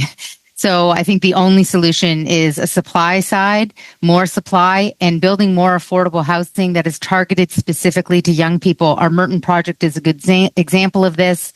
Some of those 30% affordable units, there's about 150 of them, will be at 50% below market rent. Thank you, Putting Ms. more money in Kismat. people's I'm pockets sorry, I'm drives gonna up the have cost to of the home. move on to the next round of questioning. Mr. Kelly, you have 5 minutes. Okay. Thank you. Mr. Lyle, in your opening statement and in your responses to earlier questions, you've mentioned more than once taxes being the obstacle or the principal driver of perhaps of the cost of housing, of which the GST is one, and we do support the removal of it. We agree with you that the government could have chosen to go further. What about other taxes, like there's an industrial carbon tax that affects the cost of producing raw materials. We have also, if you want to talk more about development charges, that the committee, I think, would like to hear some more details about how taxes make housing more expensive. Sure. I'll start with DCs first. Development charges basically became certainly in Ontario a runaway train. And now there are some disciplines being imposed on it, most recently by the Ontario legislature with Bill 17 in Ontario. But still, it's an issue. And, they rose dramatically without real justification. There needs to be a new system in order to support growth-related infrastructure and things like that, aligning the three levels of government. There are some measures there that are being contemplated. I mean, I like Alberta's attitude myself, which is, your Alberta's Minister of Municipal Affairs, Williams, is, as they've said, housing is priority one. All other considerations are secondary. So within the context of that, any kind of taxes, including carbon taxes, I can't, in principle, sort of support relative to that number one priority for housing supply, because it's so fundamental to all of so many needs, whether it's healthcare, education, our ability to compete with the U.S., and so, yeah, I'm all in favor of cutting taxes on new housing, whatever they are. So the industrial carbon tax, for example, is yet another example of how taxes, in this case, one completely under federal jurisdiction, makes housing more expensive. To the extent that it drives up the cost of housing, yeah, I'd support, that proposition. You mentioned in your opening statement that a number of municipalities got an F for their contribution to the cost of housing in the form of policies that hinder development and cater to I guess the NIMBYism within their jurisdictions. Can you gave one example of, I think the city of Toronto going from I'm not sure if it was the city of Toronto, I think it was, you said going from 8,000 to 88,000 a unit. Can you give some other examples just so that the committee has concrete numbers that Canadians can really get their head around for just how much government adds to the cost of a home? Yeah, so for example, in the GTA, and I'd be happy to provide further information after this session if required, we've looked at different municipalities. Some have adjusted, like, the city of Vaughan, Mayor Del Duca recently cut their DCs in half. They're still quite high, but at least that measure was taken because, we weren't selling anything anyways. You had nothing to lose. Mayor Parrish in Mississauga, for example, the great city of Mississauga, came up with, produced a great housing plan and cut their DCs as well. Some municipalities didn't jack up their DCs to the extent, in fact, I've received calls from them saying, hey, we're pretty good. And they were. I mean, they didn't get carried away with this stuff. I think that's one of the problems, though, is that you've got this sort of herky-jerky differences between different municipalities. And this is where, again, I like the Alberta approach, which is to say that, if a municipality is way out of line, the government's going to step in because municipalities are creatures of the province. And we need that kind of standardized approach across our provinces. I don't think I really have time for a question, but I'm just going to ask then the witness to perhaps table the information that he had mentioned he has access to that could give more information to the committee. Great, thank you, Mr. Kelly. Right on time. Mr. Letao.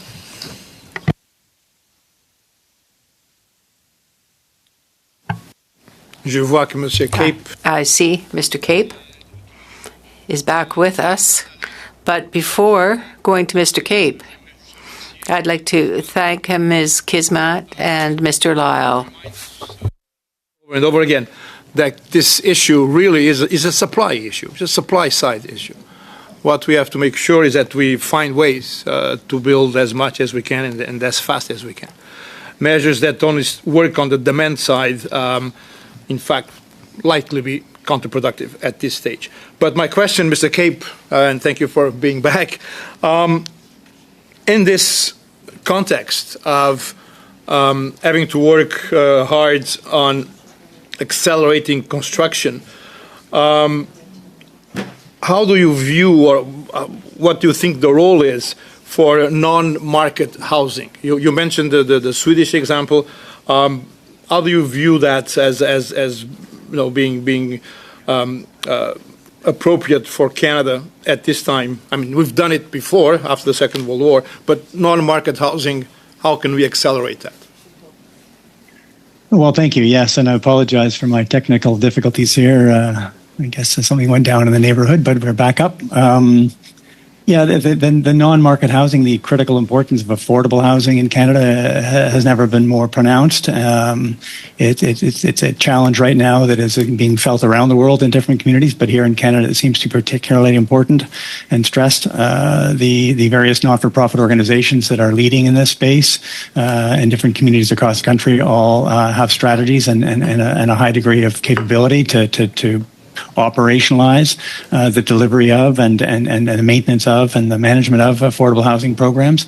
For us in Canada, though, our focus as a company has been working with not-for-profit agencies. We've been working with 4 Indigenous organizations and I think 4 or 5 different not-for-profits in the GTHA, and each and every one of them is looking to massively increase the availability of their particular solution in their communities. The question you're asking, I think, is more regarding how do we create higher degree of affordability? Is that what you're really getting at?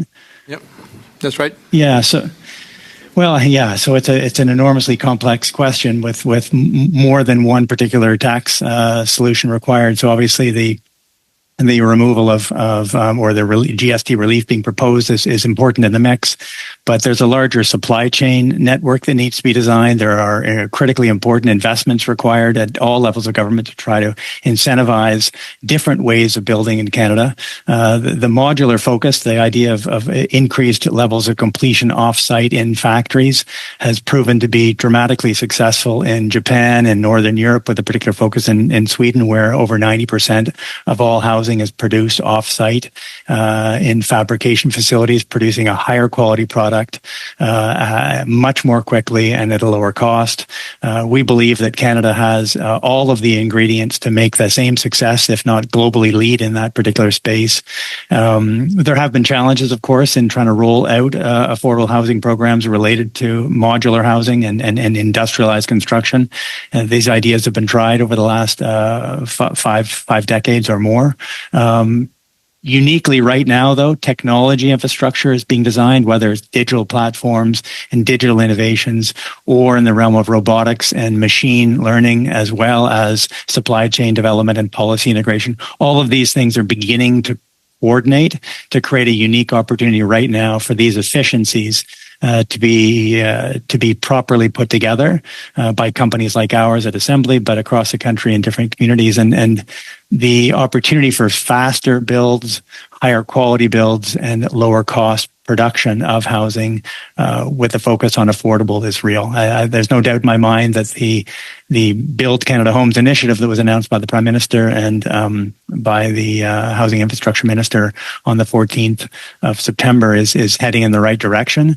That type of investment is not just about affordable housing, but also about building an industry in Canada. Economic development is the kind of parallel opportunity for that particular focus of Build Canada Homes. I'll leave it at that unless I can ask. Yep. Thank you. Thank you very much. Yes, Monsieur indeed. Letao, you have about 10 seconds. 10 seconds. Well, thank you. Thank you very much. Thank you, Monsieur Letao. Thank you, Mr. Cape. Monsieur Garon, vous avez 2 minutes et demie. 2.5 minutes, Mr. Garon.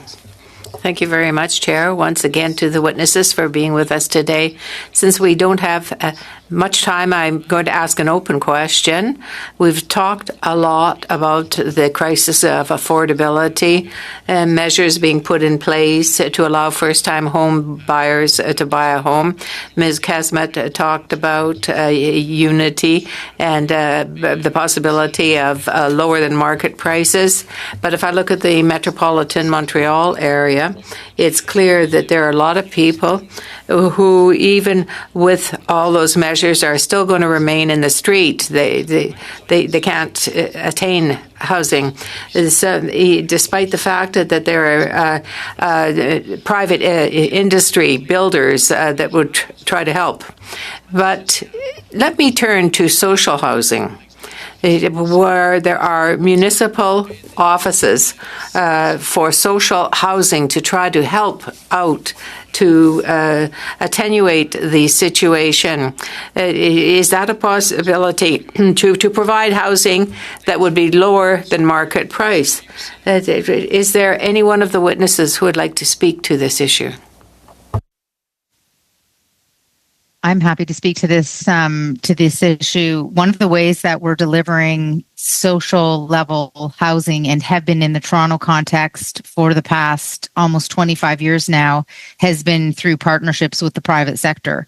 So almost every social level housing, so that level of affordability, has been integrated into a market development, and there's been a subsidy provided by either the municipality or the province, or in some instances through CMHC in the Affordable Housing Fund, that has deepened the level of affordability. And I believe that one of the reasons this has been done is because on an international scale, we see that mixing deeply affordable housing into market housing is a more socially sustainable way to do so. It's more likely that people will be lifted in poverty over time.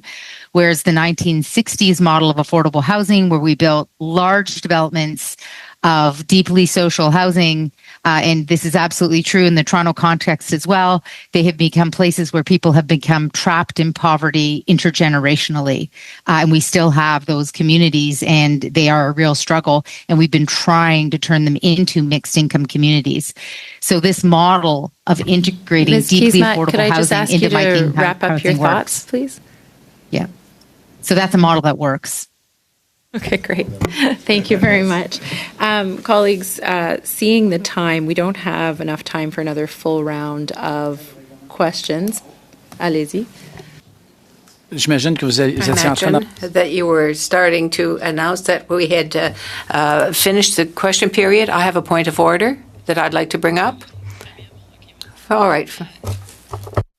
Wrap up questions here. I just want to say a big thank you to our witnesses for coming today. We really appreciate your time and your preparation, and I appreciate colleagues and their excellent questions. Okay, appel de règlement. Merci. Loin de moi l'idée de ne pas vouloir remercier les témoins. Of course, I want to thank our witnesses for being with us today.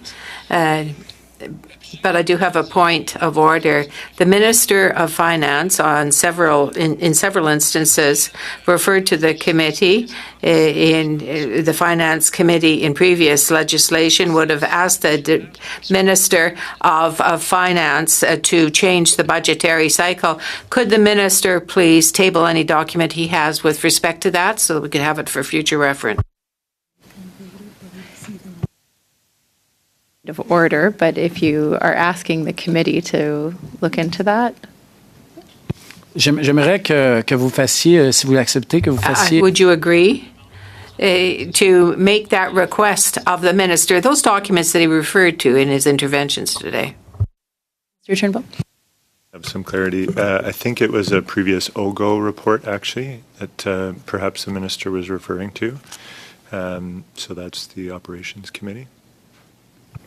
Mais si c'est le cas, il n'en demeure pas moins. If it's the case, nonetheless, it doesn't matter which committee is involved. We could it could still be of use for us. I know that the minister was very happy and very enthusiastic. We can use his own words. I did want to mention very quickly is that all committee members received 2 budget requests on Friday. That were circulated, and I was hoping that we could approve both of those. So the first is with regards to Bill C4. The amount requested was $13,400, and for the study on the 2025-2026 budgetary cycle, the amount requested was $2,750. Can we approve those amounts? Okay, thank you so much. Monsieur Garon? J'aurais une dernière question pour vous. J'en ferai pas un appel au règlement parce que je I'm not going to make it a point of order because I know it isn't. But could the clerk obtain an agenda of the next meetings, of the coming meetings of our committee, so we know where and what we're doing? Yes, we'll do our best. To adjourn the meeting? Yeah. Thank you very much. Thank you, colleagues. Take care.